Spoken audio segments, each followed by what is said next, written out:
Ya, Dianita.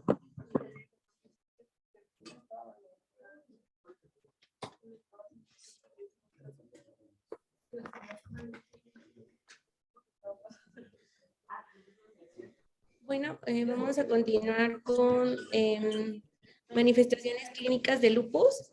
El día de ayer, ay, desapareció mi pantalla. Doc, ¿usted ve solo? Veo una pantalla blanca.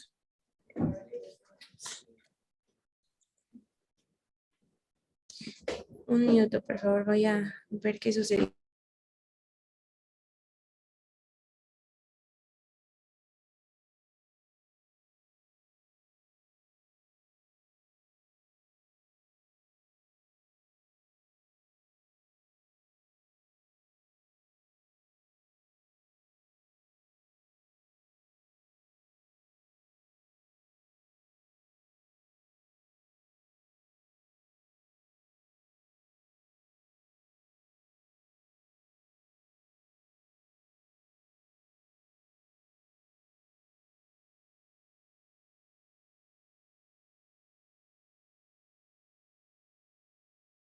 Saboteando la clase. Es que no sé por qué.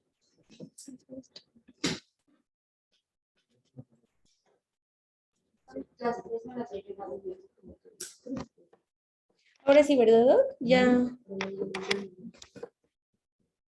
Okay.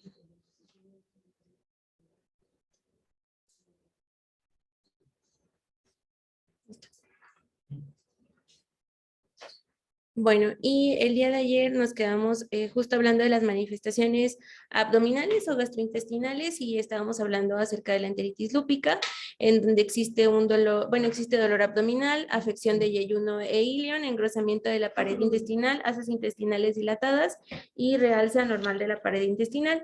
Y la etiología pues asociada a una vasculitis de la pared intestinal.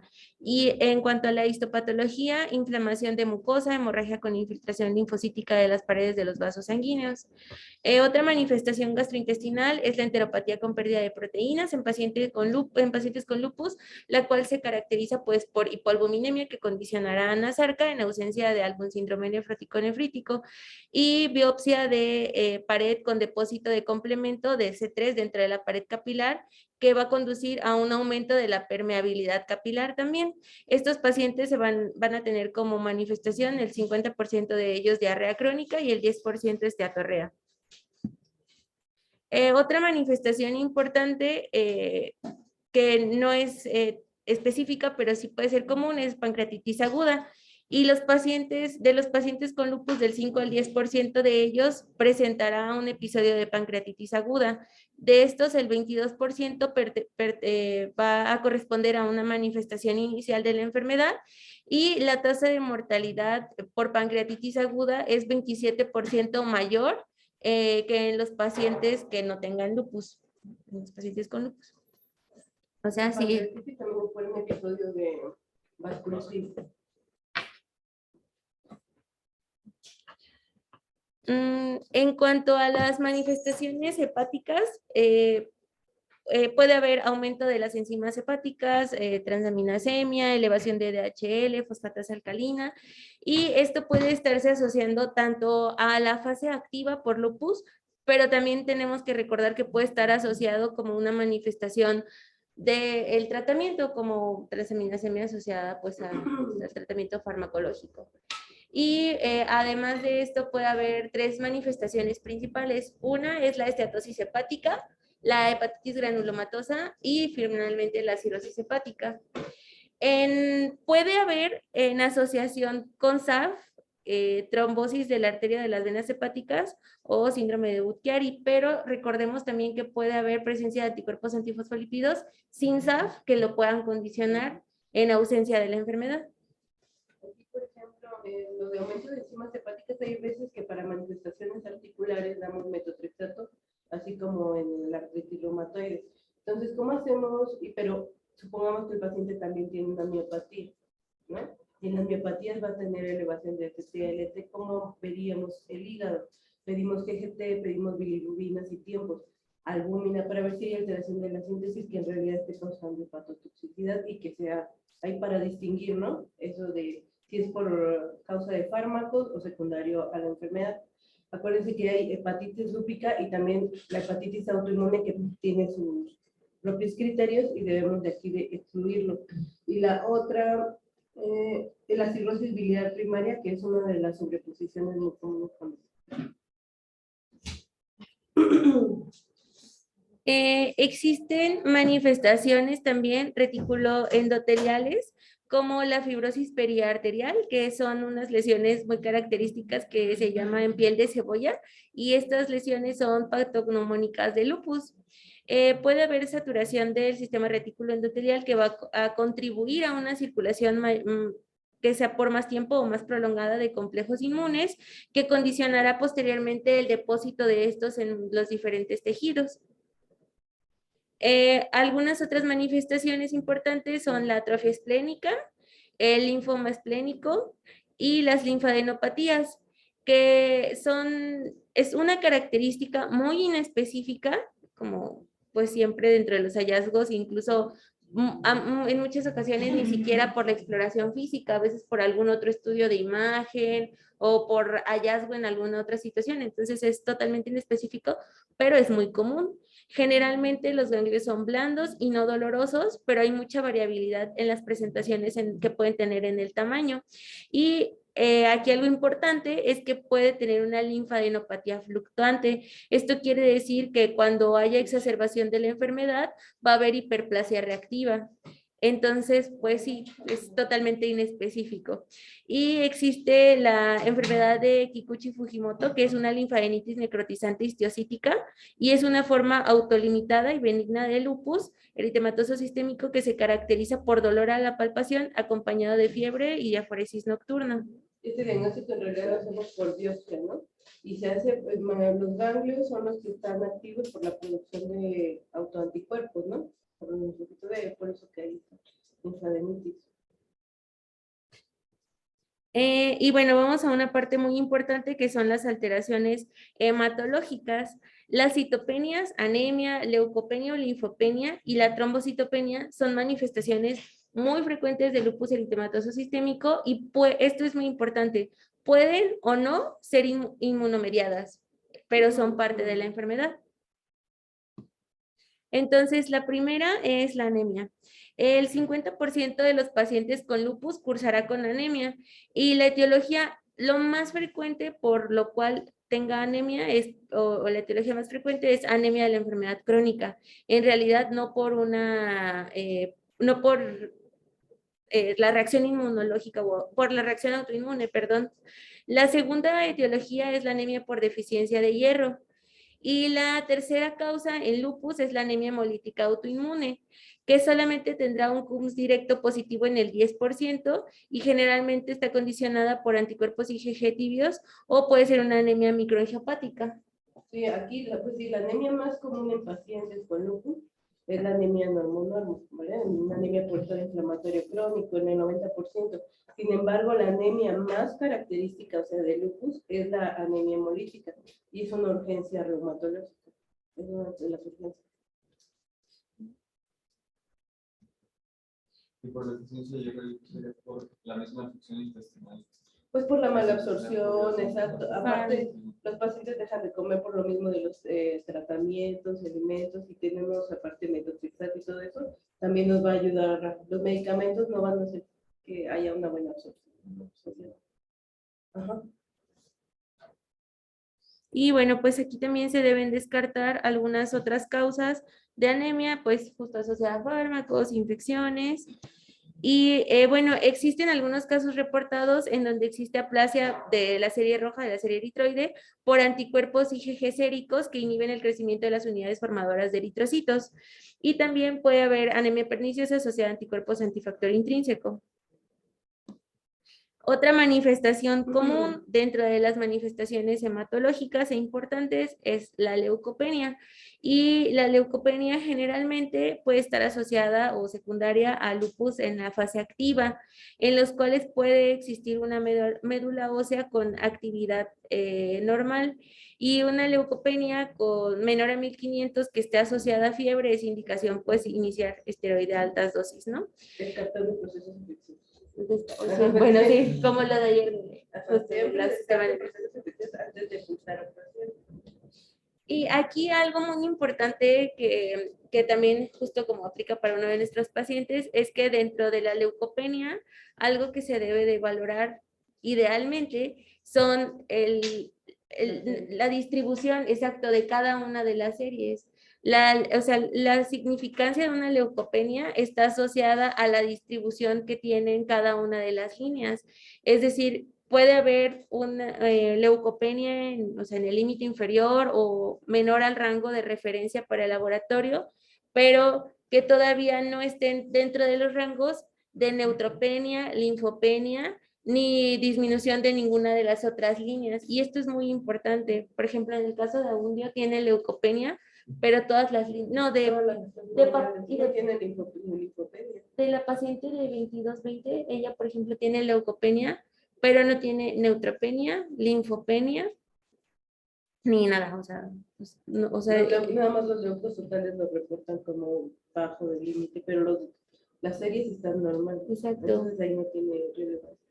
Exacto, eso es como lo más importante dentro del análisis de la leucopenia. Entonces aquí también es muy importante establecer leucopenia y la distribución de las series. Entonces, pues aquí puede existir neutropenia y esta puede estar asociada pues a anticuerpos que inhiben las unidades formadoras de colonias de granulocitos en médula ósea o pues muy importantemente también al tratamiento inmunosupresor, que es parte pues también de lo esperado.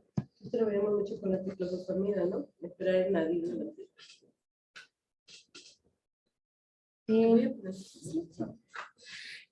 Otra manifestación importante dentro de las manifestaciones hematológicas es la linfopenia, la cual puede ser multifactorial y puede estar o no asociada a anticuerpos contra linfocitos, pero generalmente sí está asociado a un lupus eritematoso activo, sistémico, y puede ir generalmente de grados moderado a grave, y entre mayor es la gravedad de la linfopenia, se traduce en mayor actividad de la enfermedad y también mayor acumulación de daño. Y esto es muy importante porque es un factor de riesgo para infecciones graves.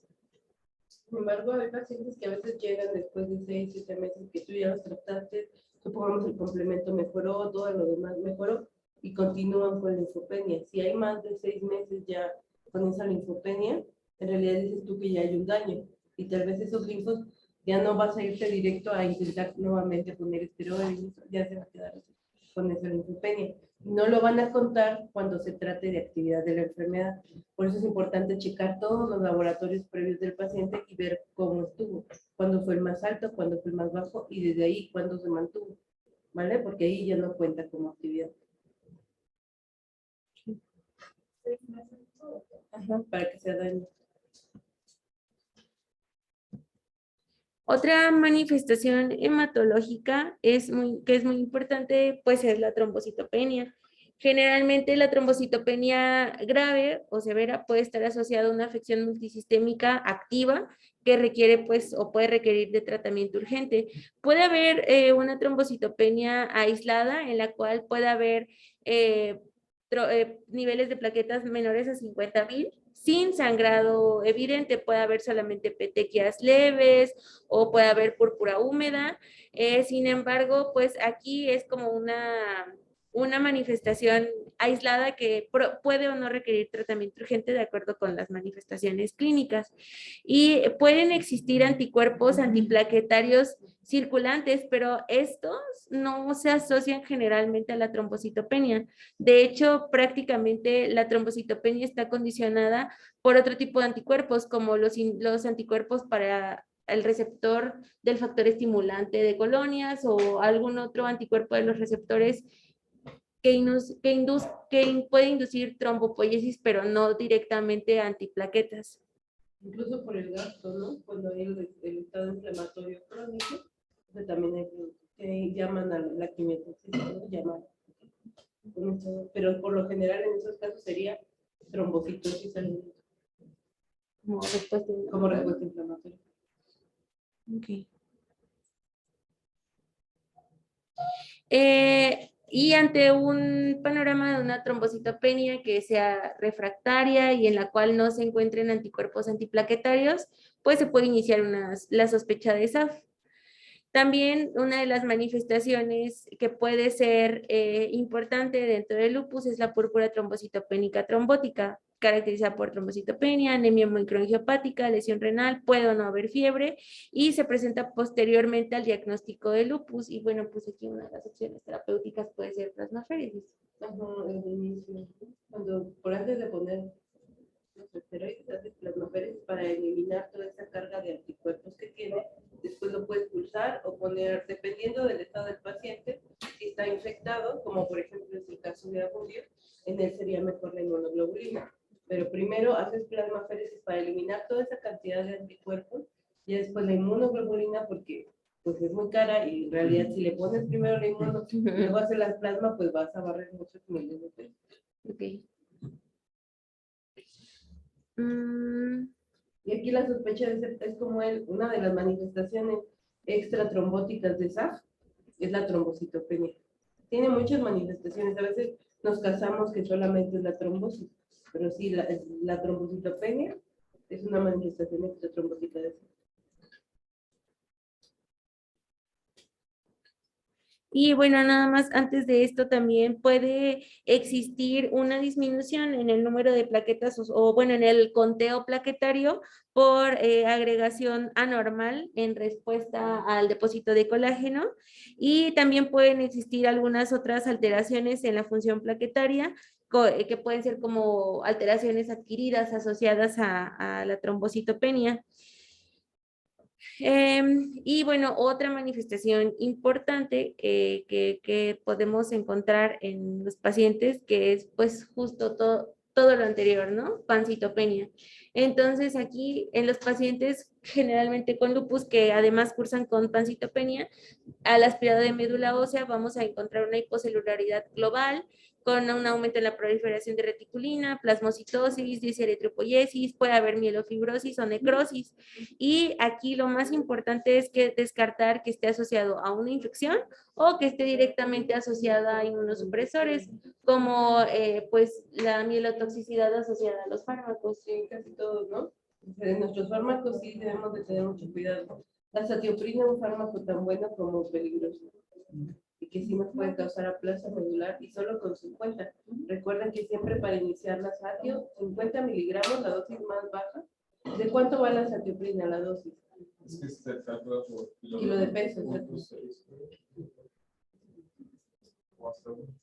De 1 a 2 terapéutica, pero se puede iniciar con 0.6 para como que el paciente, digamos, hacer una prueba. Se deja 15 días y se mide la biometría hemática.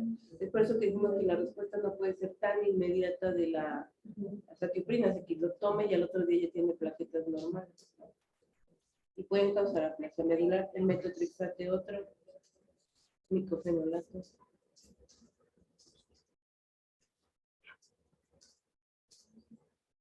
No sé si estaba hablando. Creo que es que me salió como que estaba alguien hablando, pero creo que no.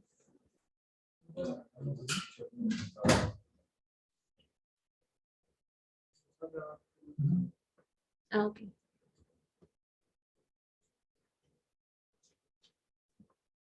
Bueno, y ahora vamos a pasar a las manifestaciones pulmonares.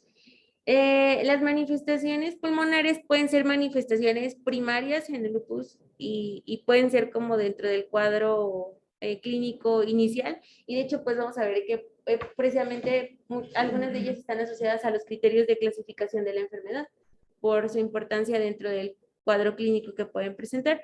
Y las principales son la pleuritis lúpica, una neumonitis lúpica que puede ser aguda o crónica, hemorragia alveolar, tromboembolia pulmonar, hipertensión pulmonar o algún otro compromiso diafragmático. Dentro de las las que están asociadas a función pulmonar, generalmente puede haber un patrón restrictivo y puede haber una disminución en la capacidad de difusión del CO2 y las etiologías, pues pleuritis, afección de los músculos respiratorios, que esto también es importante por la miositis o parálisis del nervio frénico. Dentro de las manifestaciones pulmonares pleurales, estas corresponden más o menos a de un 30 a un 60% de todas las manifestaciones respiratorias y generalmente los derrames asociados a lupus pueden ser bilaterales. Es muy importante también que sepamos que estos pueden ser pequeños, o sea, laminares, pueden ser masivos. Entonces, Ok, encontré esto en internet para poder... perdón. Cuéntanos la clase. Entonces, bueno, pues, No, estás equivocado. entonces solo para también no minimizar esta situación o el que solo por el tamaño de un derrame nos guiemos como dentro de la caracterización o dentro de la sospecha clínica en un paciente en donde ya haya otras manifestaciones o donde ya tengamos una sospecha inicial. Y bueno, generalmente es un exudado y es muy importante que sepamos que dentro de la fase activa, pues aquí vamos a encontrar anticuerpos antinucleares y anti-DNA doble cadena dentro de, o sea, los podríamos localizar dentro del líquido pleural.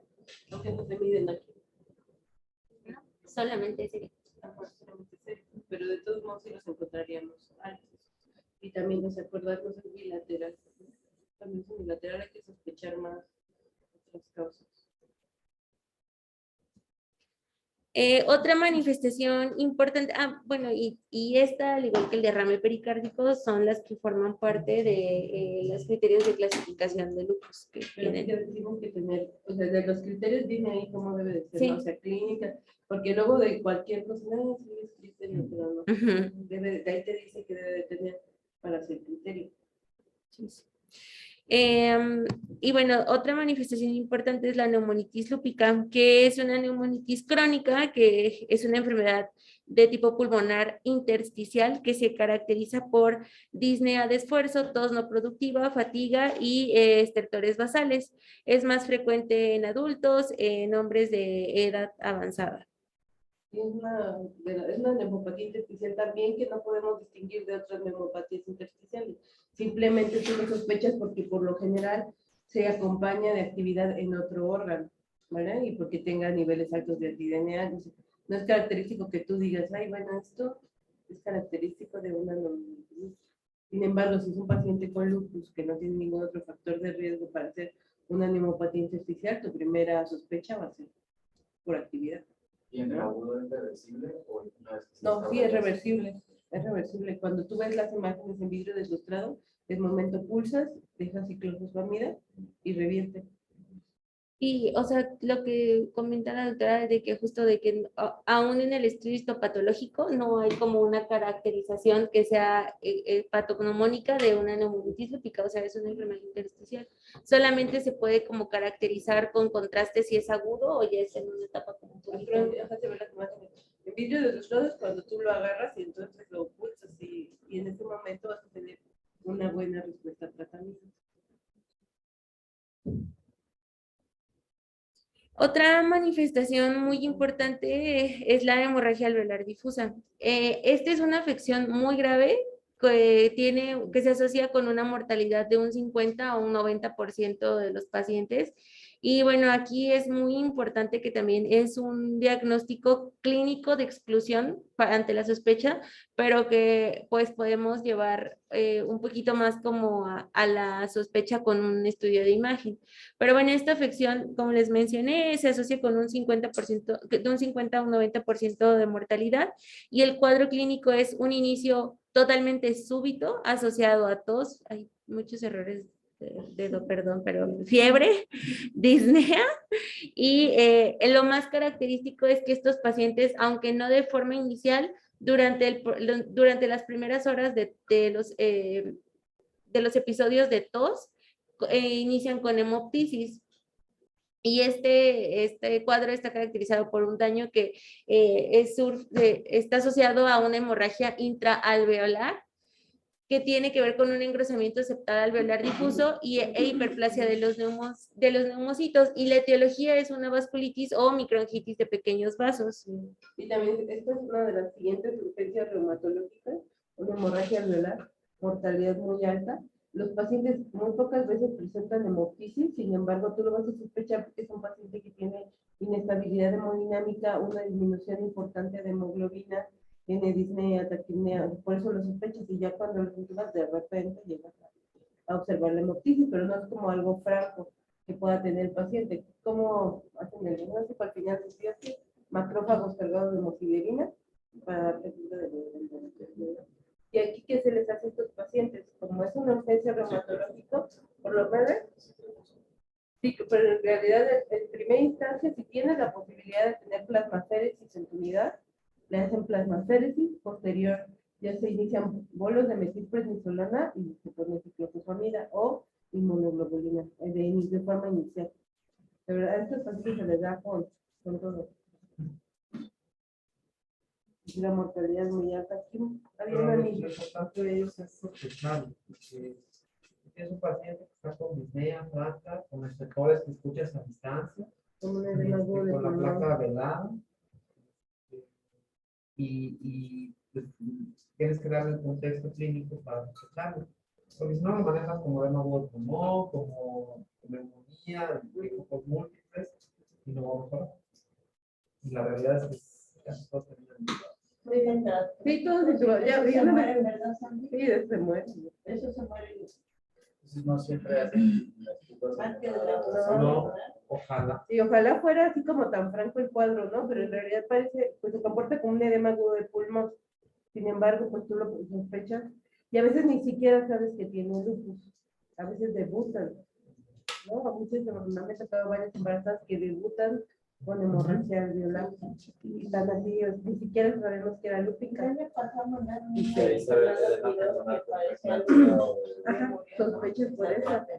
Ayer se me murió uno de hemorragia alveolar en el seguro social por y complicaciones severas en la hemorragia alveolar. Que no La los para. documentamos por tomografía individual. No hubo nada. Sí, es que no los para, no, no hay forma como de entrar ahí a la microcirculación y tapar eso, ¿no? Sí, no. Es una verdadera. Ay, no, es un desastre, sí es catastrófico la hemorragia alveolar. A mí me tocó justo aquí en una guardia con las doctoras de reuma, que ahora son R2, y que les tocó justo una hemorragia alveolar de este paciente que viene de Guerrero. Porque tienes como Que tiene un síndrome de sobreposición. tiene como 4 enfermedades. Tiene lupus, tiene miopatía inflamatoria, tiene cirrosis biliar primaria y tiene esclerodermia. ¿Y es hombre? Sí, un es niño, hombre. Y es un niño, se le hizo el diagnóstico. Yo estaba cuando se le hizo el diagnóstico. Tiene toda la autoinmunidad. Tiene como 19 o 20 años. Tiene problemas de tiroides también. Ajá. Autoinmunidad. Tiene retraso de crecimiento, está bien pequeñito. Ese niño es una autoinmunidad, sí. También de digo. Sí. Pero sí, y aquí hay varios. Y aquí, sí. Pero no murió, o sea, lo intubaron aquí, lo subieron a la terapia, estuvo como un mes en la terapia, después lo pasaron a la intermedia, después salió a piso y... Ella ha hecho...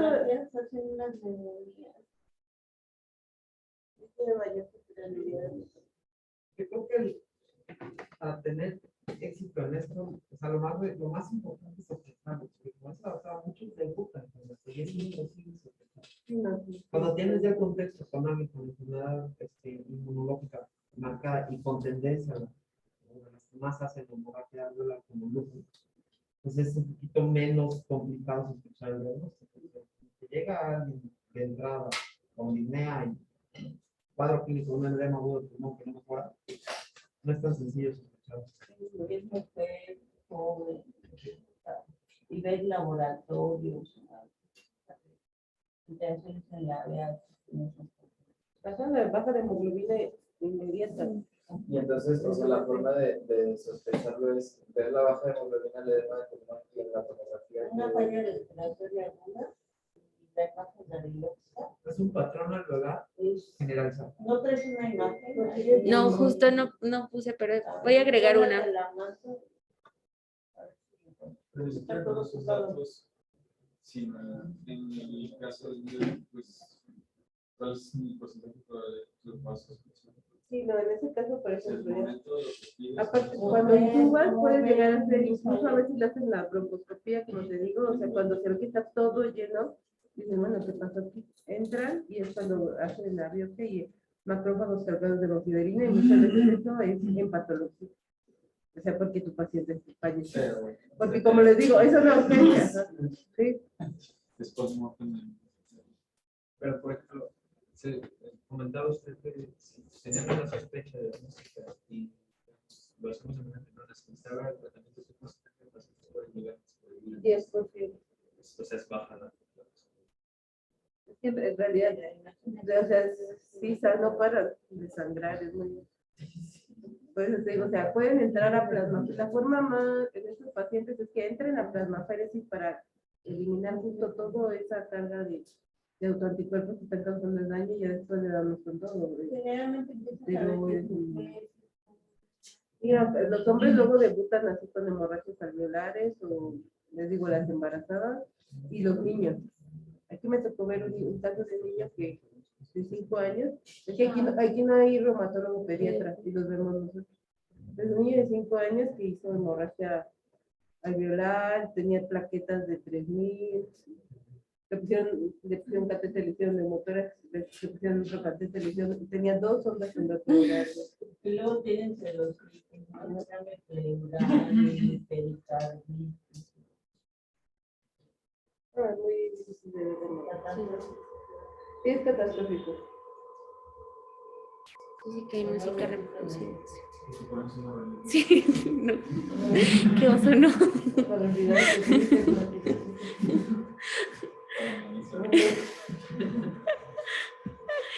Y bueno, otra manifestación pulmonar es hipertensión pulmonar. La prevalencia es del 0.5 a 14% en pacientes con lupus. Generalmente algunos de ellos tienen antecedente de TEP, alguna valvulopatía o justo alguna enfermedad pulmonar intersticial asociada a la enfermedad. Y bueno, pues esto puede condicionar pues alteraciones cardiovasculares y puede tanto ocurrir en pacientes con lupus como resultado del tratamiento farmacológico o como de la enfermedad. Era farmacológico. O también secundario, ya que ya tienes un SAP, ¿no? Porque ya ahí, ya es SAP, ya tienes una tromboembolia pulmonar. Y los anticuerpos, entonces ya es secundario esto.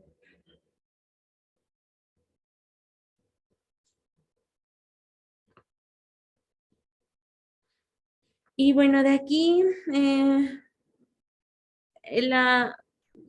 aquí. Es que por eso dicen que todo es lupus, porque afecta a todo. Sí. Sí.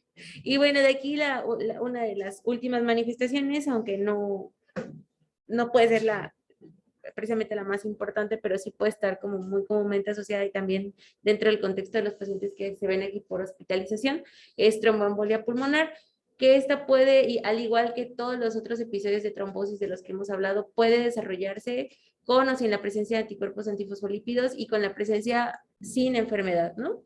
Entonces, generalmente, esta es una de las manifestaciones que puede estar condicionada también como una manifestación inicial de la enfermedad o dentro del curso de la enfermedad y puede estar asociado a un SAF catastrófico en donde generalmente la afección pulmonar es más del 60%, asociada a un síndrome de dificultad respiratoria por tromboembolia pulmonar y generalmente también junto con las manifestaciones puede haber microtrombosis e incluso hemorragia alveolar simultánea, ¿no? O sea, dentro de las Y manifestaciones. como les digo, o sea, ya este es un SAP, ¿no? O sea, porque ya tenemos una trombosis, presencia de anticuerpos, ya hay SAP.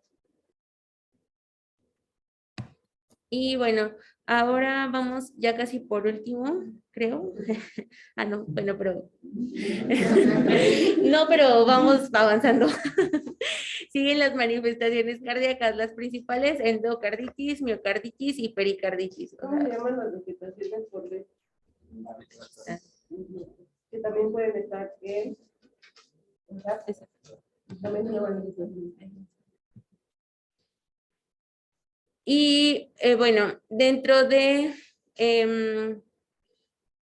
las manifestaciones como más importantes por igual, manifestaciones como principales o dentro de las manifestaciones como más características puede haber derrame pericárdico y esta es una de las características o de las afecciones cardíacas más comúnmente observadas en lupus y bueno, vamos a encontrar un derrame pericárdico por ecocardiograma en más del 30% de los pacientes con diagnóstico, pues la sospecha tiene que ser clínica, dolor precordial, roce pericárdico o puede ser también totalmente asintomático.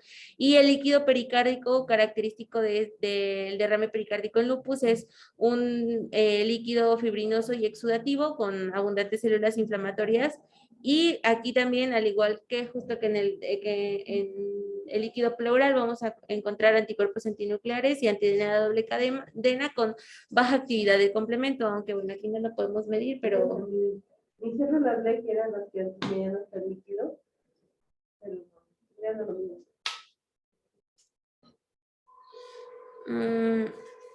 El 10% de los pacientes con lupus pueden tener un cuadro de miocarditis y este pues va a condicionar, que no es la causa exclusiva porque también dentro de las manifestaciones cardíacas puede haber alteraciones en la conducción eléctrica, pero bueno, sí puede también estar condicionándolo, y cardiomegalia inexplicable con o sin insuficiencia cardíaca, puede estar generalmente asociado a úlceras de mucosa oral y se asocia con anticuerpos anti-RO y anti-LA.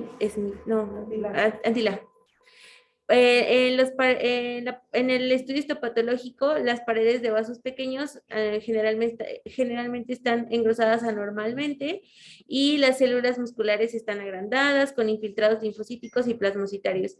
Y al igual que algunas otras manifestaciones, esta también es indicativa de mayor acumulación de daño por la enfermedad y sí se asocia a una reducción en la supervivencia.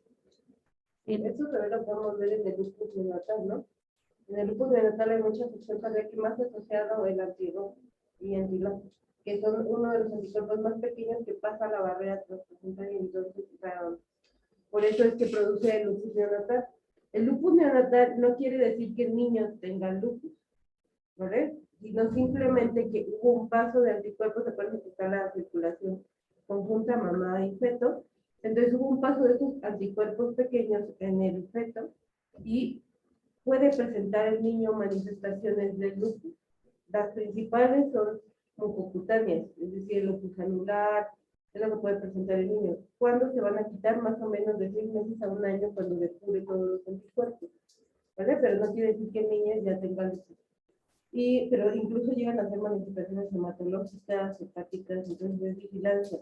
Y sí tienen un riesgo de un 10% más de que el bebé pueda tener autoinmunidad, pero relacionado a estos anticuerpos. Puede ser que la mamá ni siquiera tenga lupus y simplemente tuvo ese paso de los anti-RO.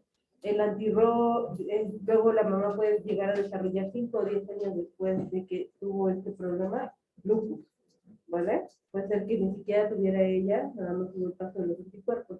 Por eso es importante en las embarazadas pedirles el anti-RO, bueno, pacientes lúpicas, ¿vale? No en todas. Y la otra es que los anticuerpos, como les digo, principal manifestación es un mucocutáneo, hepático, hematológico. Sin embargo, la catastrófica o la más grave son cardíacas. Un bloqueo AV de tercer grado por paso de estos anticuerpos. ¿Cómo es en el diagnóstico? Pues frecuencia cardíaca del bebé, empieza a tener bradicardia fetal. Por lo general, cuando no se sospecha que no le hicieron un adecuado, pues piensan que tiene sufrimiento fetal agudo y sacan al bebé. Entonces no están preparados, pero cuando ya se hizo un abordaje, están preparados para incluso ponerle a los bebés en sí, aquí lo hacen. Sí, pero se termina el embarazo. Y ya están preparados los cardiopediatras para cuando salga el bebé. No hay manejo previo para... Pueden poner esteroides, sin embargo, no ha mostrado que en realidad mejore el estado del bebé o revierta este problema. Entonces ya están preparados, pero no tienen el miedo de que está haciendo una bradicardia, que tiene sufrimiento fetal agudo el bebé.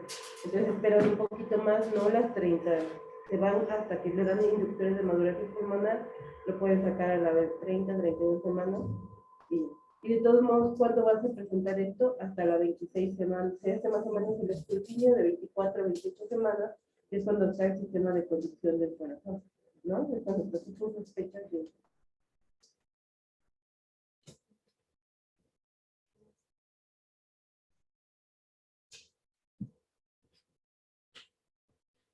Y otra manifestación importante son las valvulopatías. El 60% de los pacientes con lupus tienen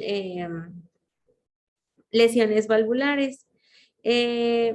Durante el cuadro clínico del paciente pueden desarrollarse por primera vez, pueden tener empeoramiento o aumento de las vegetaciones, pueden incluso resolverse o pueden solamente tener persistencia. Lo más frecuente es que sea un engrosamiento valvular difuso, principalmente mitral o aórtico, y aunque puede ser frecuente también, puede haber algunas intraauriculares de predominio en aurícula izquierda que puedan semejar por imagen a tumores intracardíacos, y el 43% pues tienen vegetaciones verrugosas, que son las vegetaciones del istmo.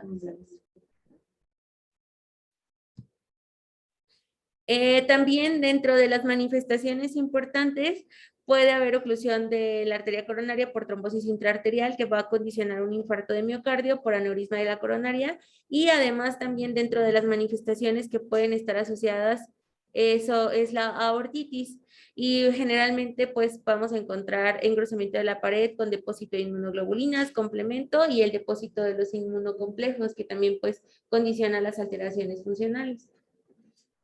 Y bueno, hasta ahí van las cardíacas. Algo rápido, pero ahora dentro de las otras manifestaciones importantes son las manifestaciones endocrinológicas. Pues como recordarán lo que nos comentó Fer al inicio, la relación es 9:1 mujer-hombre en la prevalencia de lupus.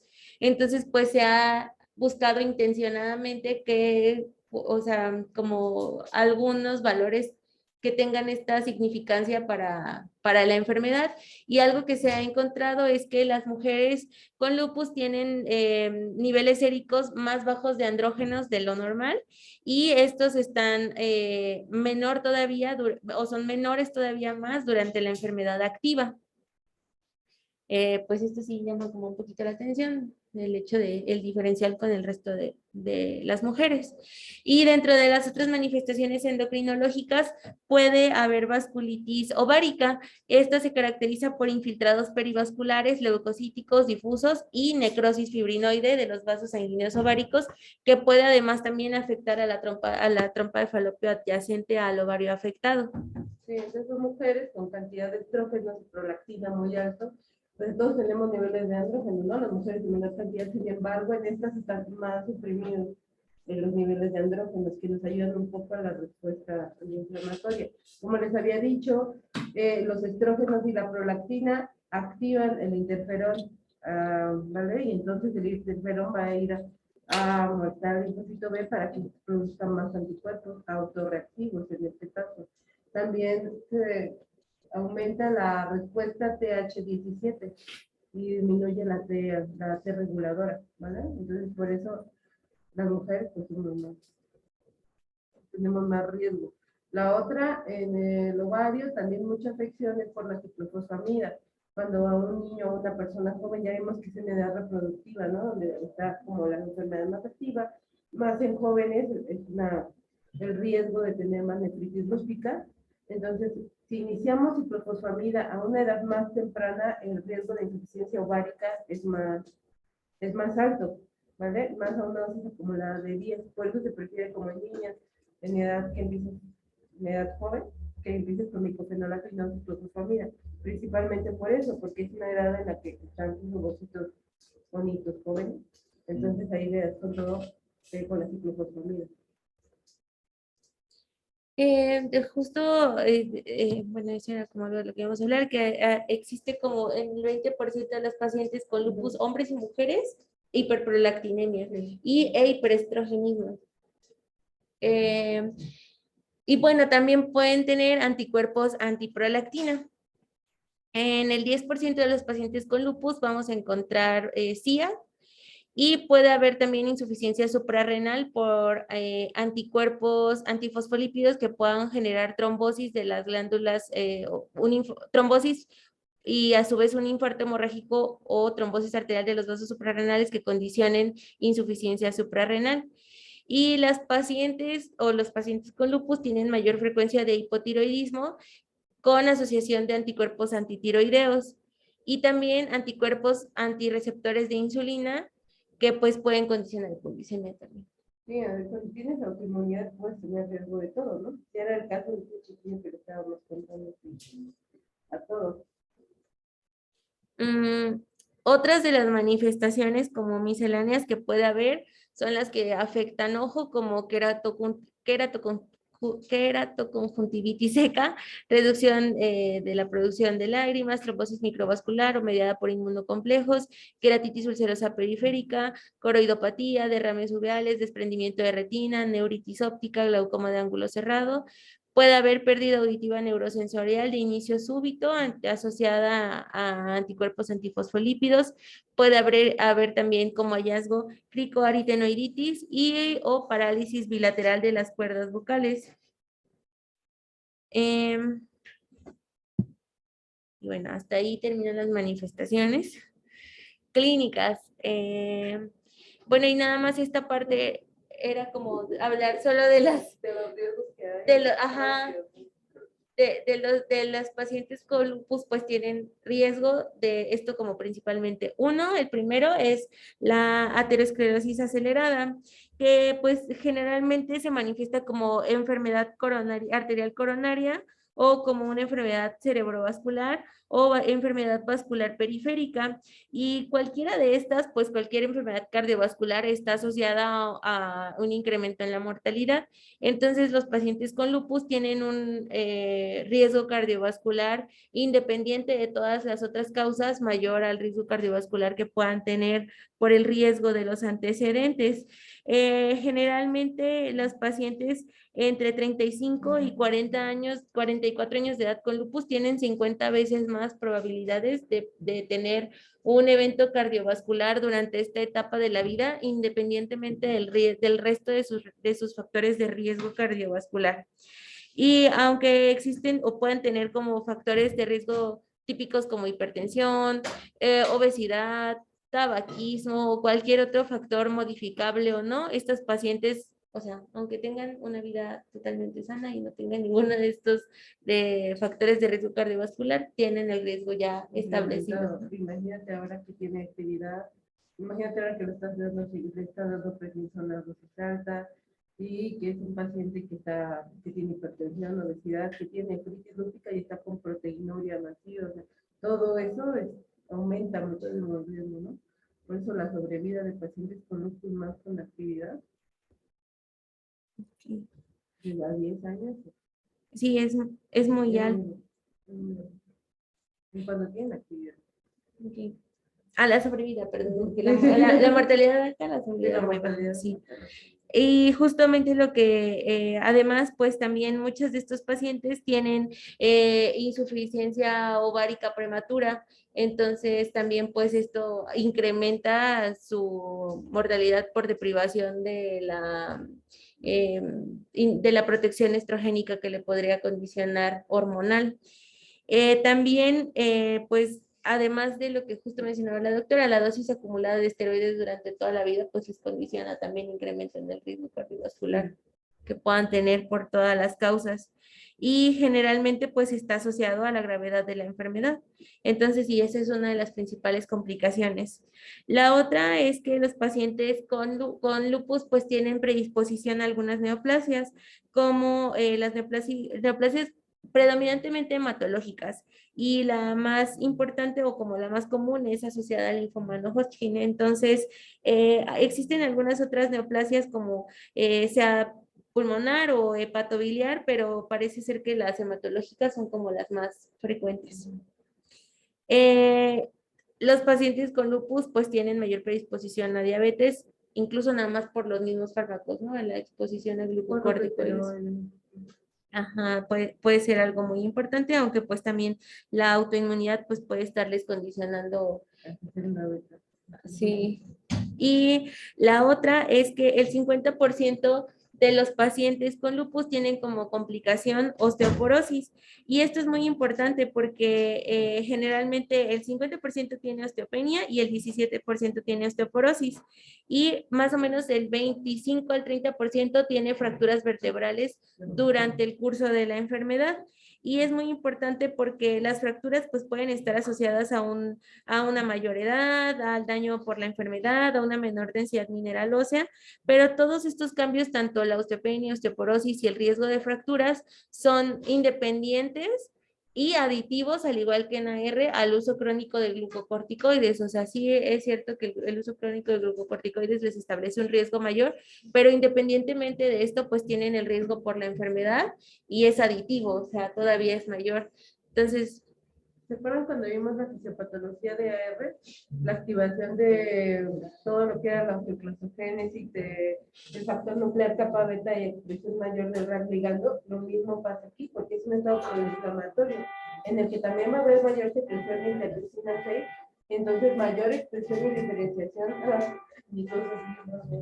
mayor expresión y diferenciación de osteoclastos, disminución de osteoproteína, y por sí un riesgo propio de la enfermedad osteoporosis, aumentándole que si más de 7.5 de prednisona por más de 3 meses, hay un riesgo de osteoporosis, ¿no? Entonces, ahí le estamos dando. Es importante hacer densitometrías tempranas a nuestros pacientes, incluyendo pacientes que no están en edad como, ahí nos vamos por el Z-score, ya sabes, nos vamos al T-score, Z-score, para tamaño de la vértebra. Es muy importante estar checando, vamos por frax, y estar checando el tamaño de la vértebra. Recuerden que muchas fracturas vertebrales nos van a dar falsos negativos en la densitometría ósea, ya que si hay una fractura vertebral va a haber compactación de la vértebra, entonces se va a contar como que una densidad mineral incluso alta, ¿no? Tú lo ves súper bien. Por eso es importante, en la densitometría viene hasta atrás el tamaño de cada vértebra, aparte la imagen. Y tú ves ahí las fracturas por aplastamiento. Por 3 meses, ese factor de riesgo.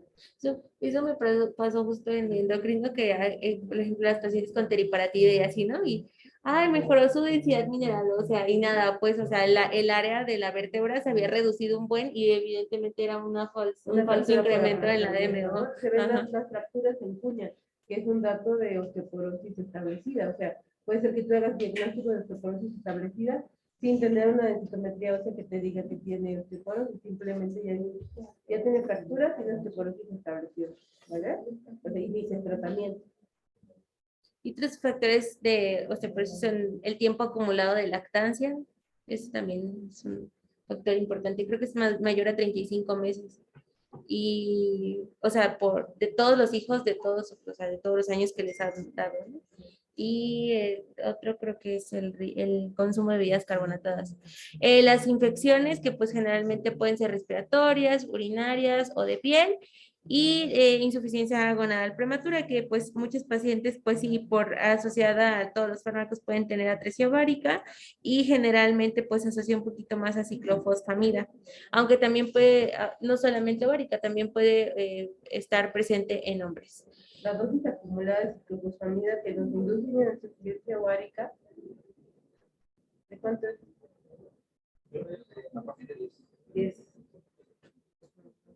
Tenemos el riesgo con 10 de dosis acumuladas de ciclofosfamida. Por eso es importante que cuando ustedes vean a un paciente con ciclofosfamida, que ahorita no los han visto, pero siempre que los ven les pregunto cuánto es la dosis acumulada de ciclofosfamida.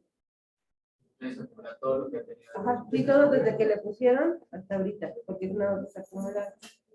Por ejemplo, si la persona después de haber tenido ciclos o incluso estar en estómagos y tiene riesgo de si tiene menos de 6 meses que le pusieron la ciclofosfamida, sí.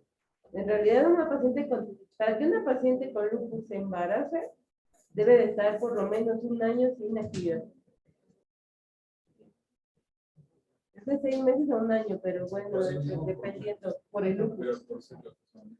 6 meses, así, bueno, ya que dices, esta paciente no le dimos consejería y se embarazó con la ciclofosfamida, debería de tener por lo menos 6 meses. Metotrexato 6 meses, leslonomida 2 años. Y ciclo 6. Entonces, sí, tenemos que tener cuidado y darle mucha consejería a estas pacientes de que no se embarazan. Y aún así se embarazan. Y esto es al contrario, esto se prende. Es lo contrario que les dije, o sea, y no tanto por la, estábamos hablando otra vez de la TH, ¿no? De la TH1, TH2, aquí es al contrario, ¿no? La TH2 en realidad es el problema. Digo, la TH1, ellos tienen aumentada la TH, pero tienen actividad en la TH17, la reguladora, y como hay mucho de inmunidad innata, de interferón, por la prolactina, entonces en el embarazo es una situación de estrógenos y prolactina exagerada. Pues es que ya de ahí sí íbamos a entrar a criterios de ¿Ya vamos a entrar a clasificación. lo más bonito? No, todo está bonito, lupus es bonito. Y a mí no se me hace fatal. Lupus es apasionante porque, o sea, Está- tiene de todo un poco de esto, un poco de aquello. Doctora, una pregunta.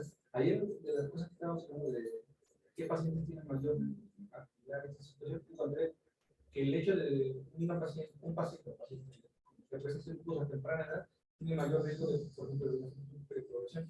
Pero lo que no sé, no encontré simplemente a qué se debía, ¿Cómo solo está? por la temporalidad, se refiere a que van a tener peor pronóstico o ¿Cómo está el sistema inmune de los niños?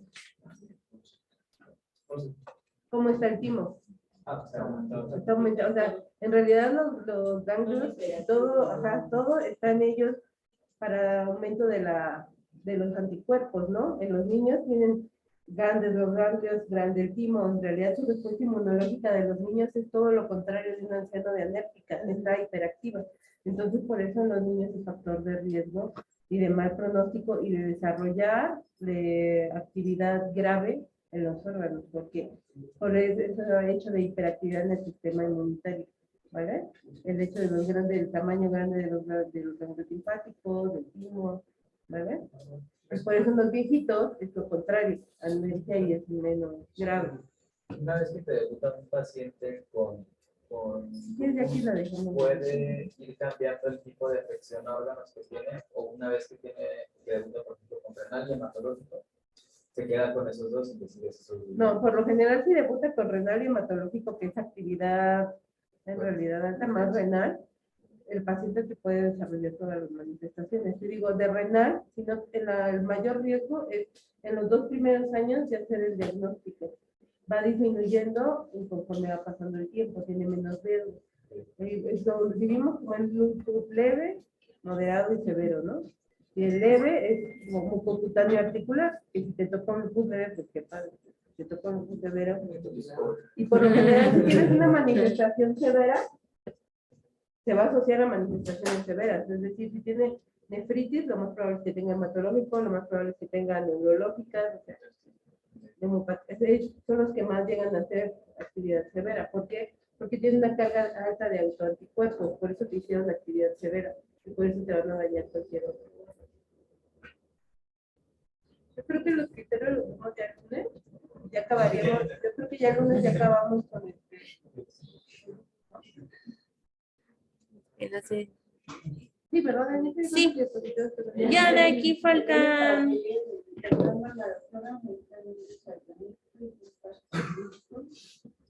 Así, pues. Ya se ve como- Y la Chelir. No sé, Doc Díaz, no sé si quiere comentar algo. Bueno, buen día.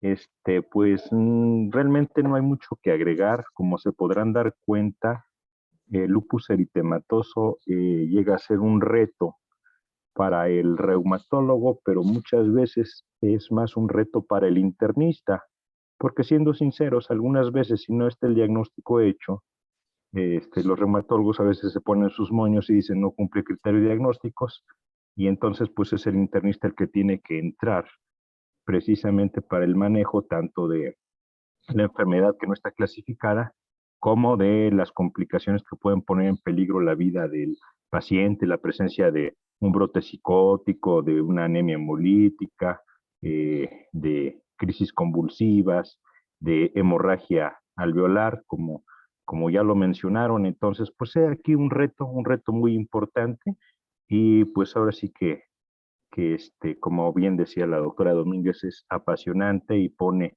en contexto todos los conocimientos del médico internista para el abordaje de estos pacientes. Sería lo único que tendría que agregar. Muchas gracias, Doc. Pues creo que vamos a dejarle hasta aquí, pero pues continuamos el lunes con el resto de los criterios y la evaluación clínica y el tratamiento. Muchas gracias, doctor. Gracias, doctor. Gracias, buen día.